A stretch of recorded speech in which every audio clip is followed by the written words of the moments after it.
Hello. तो यार जैसे कि मैंने आपको कुछ ही दिनों पहले top 5 best survivor series matches बताए थे, मुझे लगा अभी तो टाइम है सर्वाइवर सीरीज 2022 होने में, क्यों ना मैं आपको अपने वर्स्ट मैचेस भी बता दूं सर्वाइवर सीरीज के। तो एग्जैक्टली इसी पे ही वीडियो होने वाली आज। बट उससे पहले आप जरूर मेरे को कमेंट करके बताओ कि आपके लिए सर्वाइवर सीरीज के सबसे वर्स्ट मैचेस कौन से हैं। बाकी मैं तो बताता हूँ आपको अपने पर्सनल सबसे घटिया और वाहियात मैचेस जो देखे हैं मैंने आज तक सर्वाइवर सीरीज में। लेकिन इंट्रो के बाद सुनो, विदाउट वेस्टिंग ज्यादा time, let's get into this video.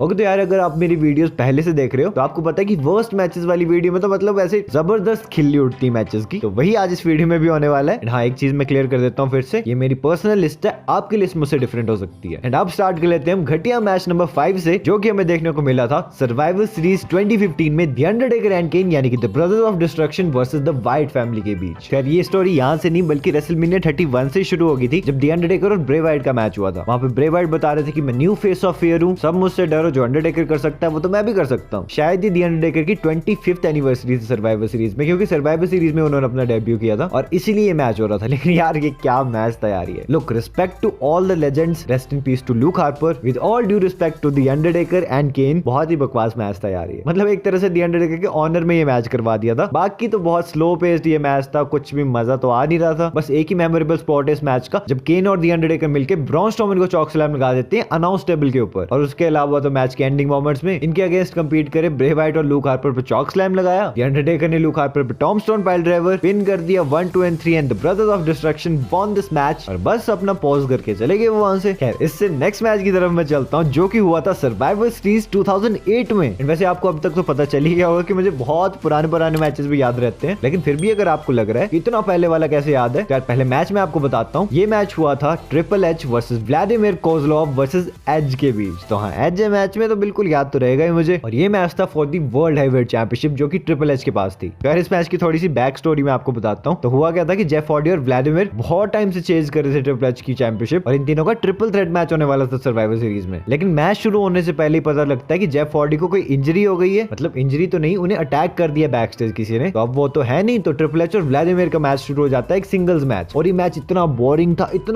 था, मत देखना कभी भी इस मैच को। ये मैच तब तक इंटरेस्टिंग नहीं बनता है जब तक इस मैच में एज नहीं ऐड हो गए थे। लास्ट मोमेंट पे सरप्राइजिंगली इस मैच में ऐड हो जाते हैं, स्पीयर हिट कर देते हैं और शॉकिंगली वो बन जाते हैं न्यू वर्ल्ड हैवीवेट चैंपियन। मतलब जब तक ये एंडिंग वाली चीज नहीं आई थी तब तक ये मैच मतलब बकवास into 100 था। मैं इस मैच के लिए एक्साइटेड था क्योंकि जेफ हार्डी इस मैच में होने वाले थे। लास्ट मोमेंट पे जेफ हार्डी गायब हो गए, लेकिन चलो एज जा गए तो ठीक है, मैं खुश था। इससे नेक्स्ट मैच की तरफ मैं चलता हूँ, जो कि हुआ था सर्वाइवर सीरीज 2013 में। पता नहीं मैं क्यों इस मैच की बात कर रहा हूँ, लेकिन मुझे याद आ गया तो अब बताना ही पड़ेगा। This match was Total Divas versus True Divas. मतलब क्या था ये मैच और क्यों था ये मैच? तो इस मैच में टोटल दीवास वाली टीम में थी Bella twins, Nikki Bella and Brie Bella, Cameron, Eva Marie, JoJo, Naomi and Natalia. और वहीं ट्रू दीवास में थी अक्साना, एलिशिया फॉक्स, कैटलिन, रोज मैंडिस, समर रे, तमीना और एजे ली। अब मैं सोच रहा हूँ कि यार मैंने रख तो लिया, पर बोलूंगा इस मैच के बारे में आपको, क्योंकि यार था ही क्या इस मैच में, बहुत चीज ही हो जा रहे थे बस, कभी कोई इधर गिर रहा है कभी उधर गिर रहा है, मतलब कुछ भी चला हुआ है मैच में। और इस पूरे मैच की मेन अट्रैक्शन एजे ली थी, जो कि दीवास चैंपियन थी उस टाइम पे, और उन्हीं का मतलब हाई स्टॉक चला हुआ था। और इतने इनएक्सपीरियंस रेसलर्स थे यार इस मैच में, जोजो, ईवा मेरे, अक्साना, समर रे, रोज मैंडिस, मतलब क्या ही चल रहा है। और मैच के एंडिंग मोमेंट्स में बस नटालिया और एजे ली होते हैं रिंग में। लगता है यार कि एजे ली चैंपियन है, वही अपना फिनिशर लगा के जीतेंगी, लेकिन नहीं, डब्ल्यूडब्ल्यू को दिखानी थी अच्छाइयों की देवी। मैच के एंडिंग मोमेंट्स में नटालिया ने एजे ली पे सबमिशन लगा दिया और एजे ली ने टैप आउट भी कर दिया। बस खत्म, टाटा बाय बाय, हो गया खत्म मैच। और अभी मैं सोच रहा हूँ कि यार अच्छी बात है कितनी इंप्रूव हो गई तब से लेके अभी तक रेसलिंग वुमेन डिवीजन की स्पेशली। खैर इससे नेक्स्ट मैच की तरफ मैं चलता हूँ, जो कि हुआ था यार सर्वाइवर सीरीज 2013 में ही। And this match was Randy Orton versus Big Show for the world heavyweight championship. पता नहीं कौन सी 2313 या 14 या 15 बार, पता नहीं कितनी बार हो चुका था ये match. Already non televised show में, टेलीवाइज शोज में इतनी बार डिफेंड कर चुके थे रैंडी ऑर्टन अपनी चैंपियनशिप बिग शो के अगेंस्ट, लेकिन नहीं, डब्ल्यूडब्ल्यू को फिर भी तसल्ली नहीं हुई, एक और बार लास्ट बार मैच करवा दिया उन्होंने सर्वाइवर सीरीज में इनका, जिसे देखने में औरों को तो मुझे पता नहीं विंस मैकमैन का ही होगा सिर्फ इंटरेस्ट, तभी तो उन्होंने करवाया ये मैच। यार पहले तो ये मैच बहुत ही ज्यादा स्लो पेस था। बिग शो का पंच यार पता नहीं किसने उसे नॉकआउट पंच को एज अ फिनिशर रखा हुआ है। वो 10 चॉक स्लैम्स भी लगा दे तब भी बंदा पिन ना हो, बंदे को पता हो। ऑडियंस को इतना पता होता था उस टाइम पे, क्योंकि इतना बेकार वो फिनिशर हो चुका था बिग शो का, उसकी क्रेडिबिलिटी जा चुकी थी बिल्कुल। एंड आपको याद होगा उस टाइम अथॉरिटी वाला टाइम था, तो इस मैच के एंडिंग मोमेंट्स में अथॉरिटी आ जाती है स्टेज पे, बिग शो उनकी तरफ देखते हैं, वहीं पंट किक लगा देते हैं रैंडी ऑर्टन बिग शो पे, पिन कर देते हैं 1, 2 and 3 and Randy Orton retained his world heavyweight championship. बस इतनी सी बात है, टेंशन नहीं लेनी होती जिंदगी में बिल्कुल भी, बिल्कुल जरूरत नहीं है आपको इस मैच को देखने की। एंड यार इसी के साथ finally coming to the final match जो कि हमें देखने को मिला था सर्वाइवर सीरीज 2007 में दी ग्रेट खली वर्सेस हॉर्न्सवॉगल के बीच। मतलब आप इमेजिन कर ही लो कि कितना 5 स्टार क्लासिक ये मैच होगा, क्या क्या नहीं हुआ होगा इस मैच में, और मैच एंडिंग में क्या फिनिशर्स हमें देखने को मिले होंगे दोनों की तरफ से। यानी कौन सा ऐसा बंदा था क्रिएटिव टीम में उस टाइम पे डब्ल्यूडब्ल्यू में जिसके मन में आया कि यार ये मैच कमाल कर सकता है बिल्कुल सर्वाइवर सीरीज में। और अगर आपको लग रहा है कि 2007 का मैच कैसे तुझे याद है, यार ऐसा मैच कौन भूल सकता है। इस मैच की सबसे अच्छी बात पता क्या है, कि ये सिर्फ 3 मिनट्स का था, पर चलो 3 मिनट्स हम बेयर कर सकते हैं। यार मैच में तो क्या ही होता है, कुछ भी नहीं होता है। हॉर्न्सवॉगल ग्रेट खली की लेग्स पे किक मार रहे हैं, वो रिंग के नीचे घुस जाते हैं, दूसरी साइड से निकलते हैं तो एक लकड़ी लेके आ जाते हैं। ग्रेट खली एक थप्पड़ मारते हैं हॉर्न्सवॉगल को, हॉर्न्सवॉगल डेड। और जब ग्रेट खली अपना सबमिशन मूव, उनका जो फिनिशर था वो लगाने लगते हैं हॉर्न्सवॉगल पे, उस टाइम पे फिनली इंटरफेरेंस कर देते हैं मैच के बीच, वो अटैक कर देते हैं ग्रेट खली पे और अपर हैंड डिस्क्वालिफिकेशन से मैच खत्म हो गया। लेकिन अपर हैंड फिनली और हॉर्न्सवॉगल को मिल गया। ओके तो यार इसी के साथ मेरे पर्सनल अनफेवरेट मैचेस हो चुके हैं खत्म सर्वाइवर सीरीज के। अब आपके भी ऐसे कोई सर्वाइवर सीरीज के सबसे वाहियात बेकार मैचेस है मन में, तो वो मुझे कमेंट सेक्शन में बताना। एंड या एज ऑलवेज अभी 2 वीडियोस आपके सामने आ रही होंगी सर्वाइवर सीरीज का डेट एंड टाइम जानने के लिए ऊपर वाली वीडियो पे क्लिक करना। इंडिया ट्रिपल एच की सबसे बड़ी मिस्टेक्स जो कि उन्होंने कंट्रोल में आने के बाद की हैं वो जानने के लिए नीचे वाली वीडियो पे। मैं आपसे मिलता हूं अपनी नेक्स्ट वीडियो में किसी इंटरेस्टिंग टॉपिक के साथ। So until that time, this is Jay